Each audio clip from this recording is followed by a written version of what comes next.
নমস্কার বন্ধুরা, আজ শুক্রবার আর এখন বাজে সকাল 7টা।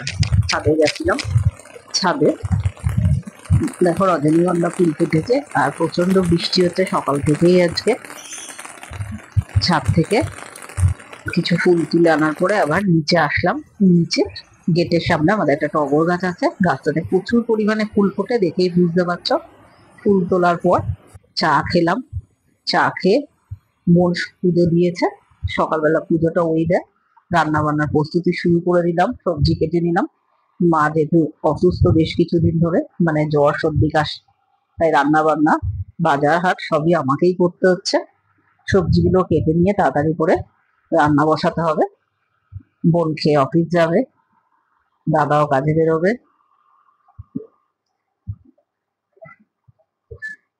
দেখো সকাল থেকে অঝরে বৃষ্টি হয়ে যাচ্ছে।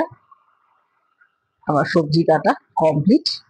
এটা পাঁচমিশালি সবজি, গাটি কচু,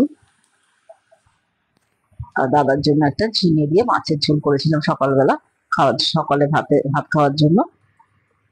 কাজে গেলেও ভাত খেয়েই যায়। দেখো এটা পাঁচমিশালি সবজিটা। এই সবজিটার রেসিপিটা আমি তোমাদের সঙ্গে অলরেডি শেয়ার করে দিয়েছি। এই সবজিটা দারুণ টেস্টি হয়। এটা ভাত রুটি সবকিছুর সঙ্গেই তোমরা খেতে পারবে। এটা চিংড়ি মাছ দিয়ে করেছি। আর এই তরকারিটার নাম দিয়েছি আমি পাঁচ কাহন, যেহেতু 5 রকম সবজি দিয়ে, পাঁচমিশালি সবজি দিয়ে চিংড়ি মাছ দিয়ে তৈরি, তাই চিংড়ি পাঁচ কাহন সবজিটার নাম। কেমন হয়েছে কমেন্ট করে জানিও। এই রান্নাটা কমপ্লিট হয়ে গেছে, ভাতটা সকাল সকালই হয়ে গেছে। দেখো তরকারিটা কমপ্লিট হয়ে গেছে। মাছের তরকারিটা আজকে তোমাদের সঙ্গে শেয়ার করা হয়নি। মাছ করেছিলাম আমাদের পমফ্লেট মাছ। তারপরে করে নিয়েছিলাম গাটি কচু। গাটি কচুটা যদিও কালকের জন্য করেছি, কারণ সকালবেলা উঠে এত তাড়াতাড়ি সমস্ত রান্না করা সম্ভব হয় না, তাই আমি একটা করে রান্না আগের দিন করেই রেখে দিই। তারপর দুপুরবেলা লাঞ্চ করে একটু শুয়ে, আজকে যেহেতু আমাবস্যার আমার বাড়িতে মা কালী আছে, বোন অফিস থেকে এসে, আমি একবার সন্ধে দিয়েছি, বোন অফিস থেকে এসে স্নান করে আবার মা কালীকে পুজো দিল। এই হচ্ছে দেখো আমার বাড়ির মা কালী। মা কালীকে কেমন লাগছে কমেন্টস করে জানিও। আর গোপাল পুজোর দিন যে সাজিয়েছিলাম ঠাকুর ঘরটা, সেই সাজানোটা এখনো রয়ে গেছে, খোলা হয়নি, টাইম পাইনি তাই খুলতে পারিনি এখনো। যাই হোক, এটা খুলে নেবো। তাহলে আস্তে আস্তে আর্টিফিশিয়াল পাতাগুলো কালার ফেড হয়ে যাবে। তারপর সন্ধে দেওয়ার পর বোন পুজো দিয়ে যখন নিচে নামলো, আমি রুটিটা করে নিলাম।